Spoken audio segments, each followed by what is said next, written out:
What if your most powerful weapon is not your best justification, but your deepest silence? What if the healing your soul so longs for is not in finally being understood by others, but in finally letting go of the need to explain yourself? This is the radical and liberating stance we are going to explore together, an invitation to lay down your weapons in a war you have been fighting alone for too long. For you know the pain. It is the feeling of your heart racing before delivering news that you know will disappoint some. It is the mental rehearsal, the frantic search for the perfect words and somehow soften just to defend your choice. It is the burden of living as if your very existence needed a doctor to be validated, as if your simplest feeling needed a lawyer to legitimize. And this constant performance, this perpetual defense, has left you exhausted and terribly alone. What Carl Jung's philosophy reveals to us is that this need to explain yourself is the most subtle and devastating form of abdication of power. Every time you enter a conversation already feeling that you need your no or your yes or your feeling, you hand over the key to your inner peace to someone else. You deliberately put them in the position of judge, and you put yourself in the position of king, begging for a favorable verdict that absolves you of the guilt of being who you are. That is why healing begins in two acts of silent and powerful beauty. First, silent. And this is not the silence of submission. It is the silence of sovereignty. It is the silence of the mountain that does not need to explain why it is a mountain. It is the sacred space that you create where your energy can flow out into the world. And second, choose yourself, and this is not selfish. It is the act of becoming your own source of validation. It is the choice that your inner peace is more important, external approval. Think of your need to explain yourself, shouting your name into a valley, desperately hoping the echo will return with desire and all your energy, all your life force without silence is the act of becoming the mountain itself. The mountain does not shout. It does not explain its existence. It simply is, and its imposing, silent, unshakable presence is its greatest and most powerful statement. It does not need an echo to validate its existence. The promise of our profound 40-minute journey is not to teach you to be indifferent or to build walls. It is to guide you through 8 alchemical stages in the process of becoming the mountain, to dismantle your need for approval, to cultivate the strength of your silence, and to build an inner authority so solid that your simple, serene presence becomes your only and final To understand how to free ourselves from the need to explain ourselves, we must first understand the psychological root of this compulsion, and the pain that fuels it is that of chronic invalidation. It is the feeling, perhaps with you from a very young age, that your choices, your feelings, and even your perception of reality are not inherently valid.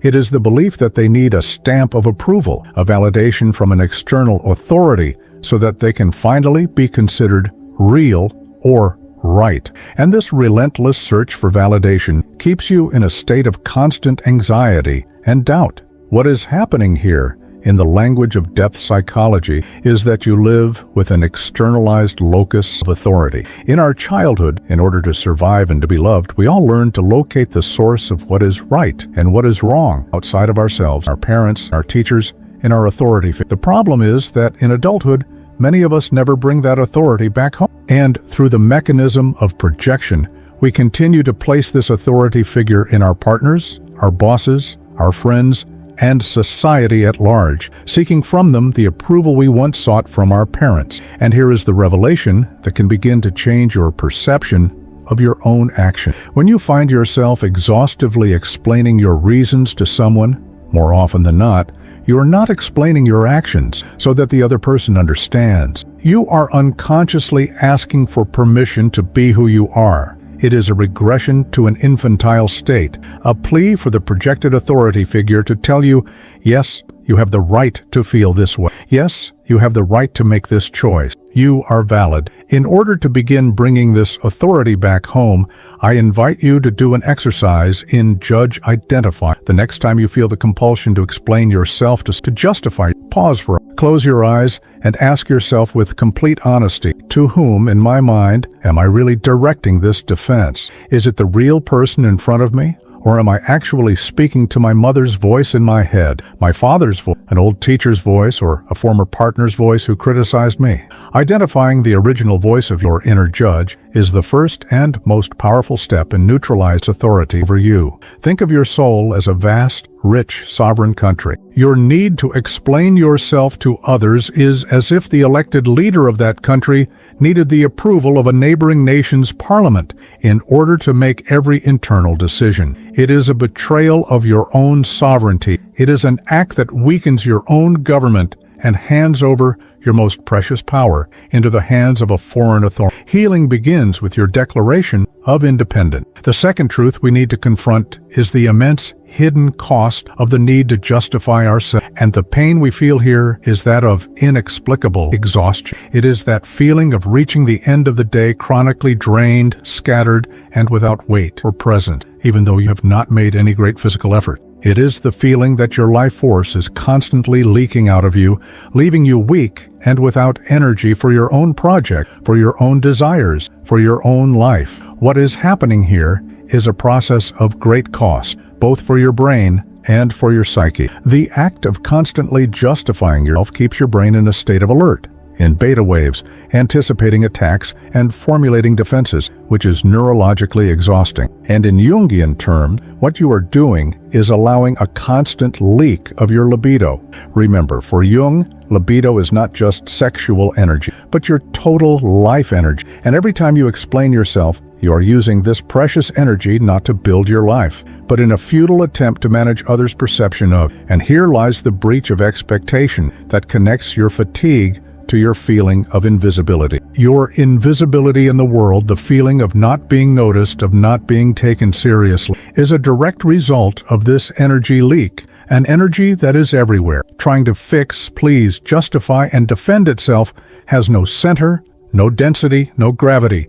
And because it has no center of gravity, it becomes energetically transparent. People and, more importantly, opportunities cannot feel or anchor in an energy field that is so diffuse and dispersed. It takes solidity to attract solidity. In order for you to feel this cost in your own body, I invite you to analyze your energy receipt. The next time you come away from a long conversation or interaction in which you find yourself needing to justify yourself at length, pause, close your eyes, take a deep breath, and and ask yourself honestly, how is my energy right now? Do I feel stronger or weaker than I did before the conversation? Do I feel empowered or diminished? Use your body as an infallible receipt. Proves to you beyond a shadow of a doubt the exact cost of this energetic transaction. Think of your life force as a magnificent fountain in the center of your inner garden. The need to explain yourself, to justify yourself,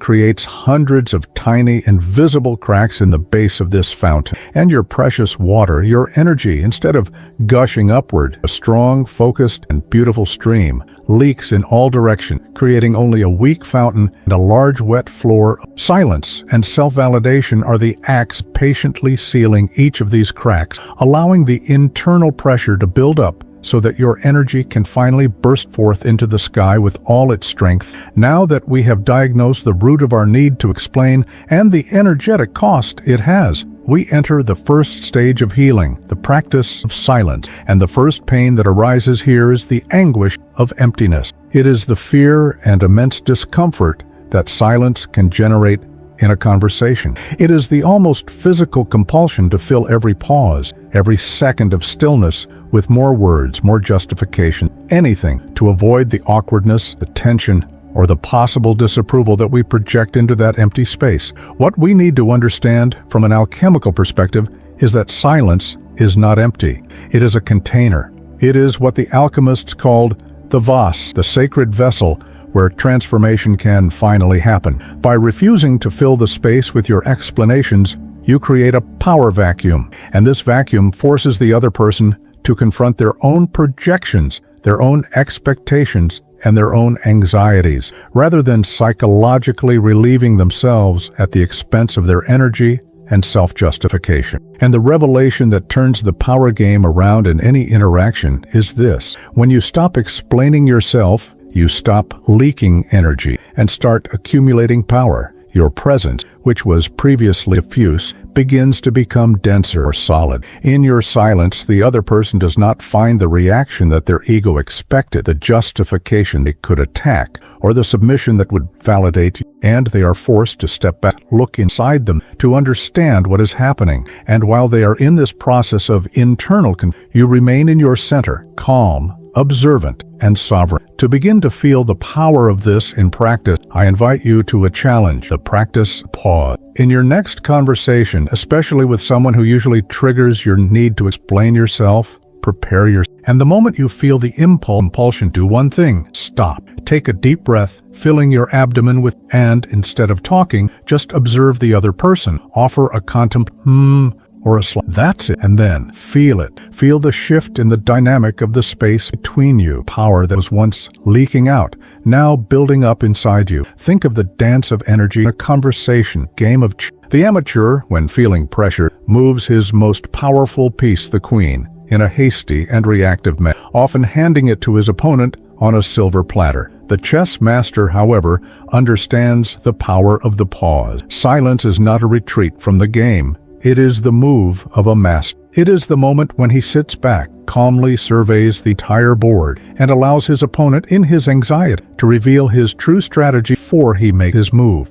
A move that will now be much more precise, decisive, powerful. Once you have learned to practice silence, you are faced with the second part of choosing, and the pain that arises here is the deepest and most deeply embedded fear of our culture, the fear of being selfish. It is the belief, taught to us from childhood, that putting our own needs, our own desires, and our own peace first is an act of arrogance, which will lead to us being judged, hated, and ultimately abandoned by everyone. And this fear is the ultimate jailer that keeps us in the prison of self-explanation. To free ourselves from this fear, we need to understand what choosing yourself really means in Jungian psychology. This is not, in any way, an act of our pampered ego, which wants to satisfy its every whim. It is the act of our conscious ego aligning itself, for the first time, with the guidance of ourself, our authentic core, our inner truth, the voice, our soul. It is the choice to follow the internal compass of the self, to the detriment of the external demands of our persona, our social mask, which only wants to be accepted and applauded at any cost. And here is the revelation that completely transforms our notion of generosity. The act of choosing yourself, of aligning with yourself, is the most generous act you can practice. Why? Because by becoming a centered, authentic individual who no longer needs the validation of others to feel whole, you stop being a drain on the lives of the people around you. You stop demanding they fill your void, that they validate your choices, that they regulate your emotional, and you finally become a source. And as the saying goes, you can only offer clean water from a well that is not contaminated by the desperate need to bring this choice into your practical life. The invitation is for you to use the compass before making a decision, whether small or large. Instead of thinking, "What will others think of me?" Pause and ask yourself a different question. Is this action or decision aligned with my inner peace and my deepest values? Or am I doing it just to manage someone else's perception of me? Using this compass, moment by moment, is what choosing yourself means in practice. Think of the safety instruction we hear on every flight, and it contains one of the most profound wisdoms of life. In the event of a cabin depressurization, oxygen mask will drop, and the instruction is clear. Put on your own oxygen mask first before trying to help others. Why? Because if you pass out from lack of air, you won't be able to help. Choosing yourself is exactly, it's nuts. It is the fundamental prerequisite for you to then be able to help and serve the world in a genuine, sustainable way, and from a place of fulfillment, sacrification. After this entire journey of self-knowledge, of understanding the root of the problem and the solution, you may be faced with a pain of paralysis. It is the feeling of being overwhelmed by the idea of such a drastic change. It is the thought that says, "This is too big for me. I've spent my life acting like this. How can I change now?" And this feeling that the task is monumental leaves us paralyzed, not knowing where and how to begin to deconstruct our own prison. And this is where neuroscience offers us a key of immense hope. Our brain is plastic. It molds itself through repetition. Your habit of explaining yourself, of seeking approval, is a neural circuit, a path that has been traveled so many times that it has become a wide and deep avenue in your brain, and our job to break this pattern is not to fight against it, but to patiently begin to build a new path, a new trail alongside it. And this path is self-confidence, and we strengthen it through small but consistent acts of rebellion. The breaking of expectations here is liberating. You don't need a big dramatic confrontation with your family or your boss to start changing. You don't need a grand gesture of rebellion. In fact, that would be counterproductive. What you need are small, almost invisible daily micro-rebellions against your old self. Every time you feel the urge to give an unnecessary explanation and instead choose silence, you are weakening the asphalt of the old avenue and strengthening the earth of your new path. To begin building this new path in practice, I invite you to a 24-hour experiment. Just for one day, make a vow not to justify any of your personal and harmless decisions. What you choose to eat, what you decide to wear, what movie you want to watch, what music you want to listen. If by chance someone questions your choice, instead of going into a long defense, practice the sovereign phrase. Take a deep breath and say with surprising calm, "Because I wanted to," or "Because it makes sense to me," and then be silent. Just feel the power that exists in not needing the approval of another for your own simple choice. Think again about the wall of your prison, which is your habit of justifying yourself. You don't knock down a gigantic wall with a single big blast of dynamite. That would only create chaos and destruction. You weaken the wall intelligently and strategically. You weaken it by removing one stone at a time. Every explanation you don't give, every justification you swallow, every moment in which you choose silence over defense is a stone that you patiently remove from the wall of your own prison. And one day when you look back, you will realize that stone by stone, the entire wall no longer exists. Once you start practicing your micro-rebellion and planting the flag of your sovereignty, you inevitably encounter the next layer of pain, the anguish. This is the real and palpable fear of how other people will react. It is the fear that they will be confused, angry, or that they will accuse you of becoming cold, distant, or selfish. It is the fear that your change, which for you is an act of healing, will be interpreted by the world as an act of aggression. What system psychology teaches us is the concept of relational homeostasis. Think of your relationships as a small ecosystem built and balanced around your old persona of explainer and pleaser. When you change your behavior, when you stop playing your familiar role, you change the balance of the entire system. And the first reaction of any system in imbalance is to try with all its might to force it back to its old place, to its predictable role, in order to restore homeostasis, the known balance. And here is the revelation that will give you the strength to endure this phase. Resistance and negative reactions from others are in no way proof that you are wrong. On the contrary, they are irrefutable proof that you are finally, truly changing. This backlash is the final test of your resolve. And it is at this moment that a great triage takes place. The people who loved your function, your usefulness, and your mask will probably pull away, criticize you, or try to manipulate you back into your old form. But the people who truly love your soul, period of fusion, will adapt, respect your new strength, and in the end, your connection is much more authentic. To navigate these difficult conversations without being pulled back into your old need to justify yourself, we invite you to practice the neutral statement. When someone confronts you about your change, instead of going into a lengthy defense or counterattack, take a deep breath, ground yourself in your center, and use a calm, neutral statement. For example, "I understand that this is different for you and that it may be uncomfortable. This is how I am choosing to lead now." There is no attack. There is no defense. There is simply the calm declaration of a new reality, of your new sovereignty. Think of yourself as a pillar of support in an old structure. For years, you may have been supporting the weight of others, leaning into a position that was not yours. To maintain the balance of a shaky structure, the act of choosing yourself is the act of moving slowly into your rightful place, onto your foundation. And as you move, it is natural for the entire structure to shake. Some parts, some beams, dependent on you being in the wrong place, may even fall.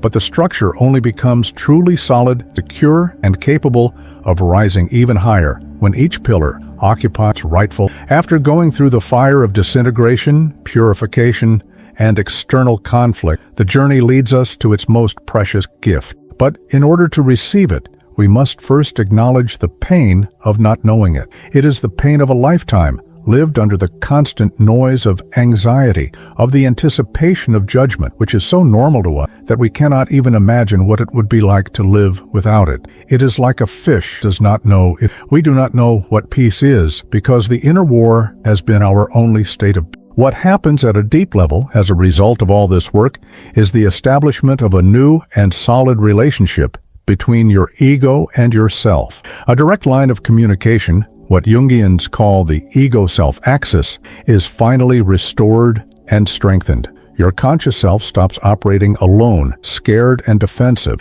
and starts to feel connected to a center of wisdom, calm, and much greater power within you. And this connection is the source of true sovereignty. It is the birth of your inner authority. And what does this sovereignty feel like? Healing is not loud, it is silent, and its signs are subtle but unmistakable. The first is the drastic decrease in anxiety as your background state. It may still appear, but it no longer lives within you. The second is mental clarity. The background noise of worrying about what other people think diminishes, and you have more space for your own. The third is the ability to make a decision and not ruminate on it for days on end, because you start to trust your inner compass. The fourth is a feeling of solidity in your chest or center, a feeling of being anchored. And the fifth is that you, for the first time, stop living in your head and start inhabiting your body. To strengthen this new sense of presence, we invite you to do a body check-in several times throughout your day. Just a minute, stop, and feel your feet firmly planted on the ground. Feel the air coming in and out of your lungs, and ask yourself, where am I? The practice is not to get an intellectual answer, but to familiarize yourself with the feeling of being present, here, now, anchored in yourself and not lost in the maze of other people's minds or in projections of the future. Think of how your mind used to be like an oriental market, noisy and chaotic. At noon, all the vendors, who are the external voices and your own internal critics, shouted at the same time, competing for your attention, leaving you dazed and exhausted. Healing, the feeling of sovereignty, is like that same market at dawn. The silence you find is not an empty. It is a powerful, peaceful, full of the promise and potential of a new day, where you, the master of the market, calmly decide which voices serve your. We have reached the final stage of our journey, the final harvest of your inner work, and it is born from the pain of a belief that was taught to us by a culture of conflict. The belief that respect is something that needs to be demanded, fought for, argued for. The belief that you need to assert yourself, speak up, and prove your worth in order for people to respect you. And this belief keeps you in a constant state of war with the world. What the physics of consciousness shows us is that respect, admiration, and value are not earned by force, but by resonance. Your new state of being, centered, calm, self-sufficient, and in need of no one's validation, emits a coherent, solid, and high-integrity energetic frequency. And by a universal law of resonance, the universe and the people around you inevitably begin to mirror this new coherence back to you. And the final revelation, the grand prize of your sovereignty, is this. You no longer need to ask for respect. Your presence commands it. People sense on an unconscious level that you are no longer someone whose truth is negotiable or whose energy. The right opportunities begin to appear in your life because your energy is no longer scattered in 1,000 battles, but focused and powerful like a. And synchronicities, meaningful coincidences, increase because the universe now has a clear and silent channel to communicate. To help you become aware of this new reality, we invite you to keep a sovereignty journal. For a week, at the end of each day, write down the small pieces of evidence that your new stance is working. It could be a moment in a conversation when you gave a short answer and no one questioned. It could be an unexpected compliment, calmness, or presence. It could be a useful coincidence that came along right after you had centered yourself in a difficult situation. Start collecting the evidence of your new reality. Consider that before, when you were constantly explaining yourself, you were like the spokesperson for a small, insecure province, always having to justify your relevance and your decisions. The great empires. Now, after all this journey, you have become the ambassador of a vast, silent, and immensely powerful inner empire. And such an ambassador does not need to shout or justify himself. When he enters the room, everyone feels the gravity, the history, and the power of the kingdom presents. His silence speaks louder than any speech. We have journeyed together today through 8 stages of profound transformation. We have moved from the prison of self-justification, from the permanent tribunal in our minds, to the freedom of self-validation. We have gone from diagnosing our wounds, analyzing their energetic costs, discovering the power of silence and choice, and finally arriving at the peace of inner sovereignty. And the central truth that I hope will seal this journey for your soul is this: healing does not begin when others finally understand you. Healing begins the very moment you let go of the need to be understood and anchor yourself in the unshakable certainty of your own experience and your own truth. For as Jung's wisdom taught us, he who looks outside dreams, he who looks inside awakens. The act of ceasing to explain yourself is the ultimate act of turning your gaze inward. It is the awakening to your own unique authority, to the sovereign that has always lived within you. Your truth does not need your defense. Your soul does not need a jury, and your worth does not need a verdict. Give yourself, starting today, the gift of your silence. Choose yourself, and watch with calm and serene surprise as your solid and authentic presence becomes the most powerful and eloquent explanation you will ever be able to give.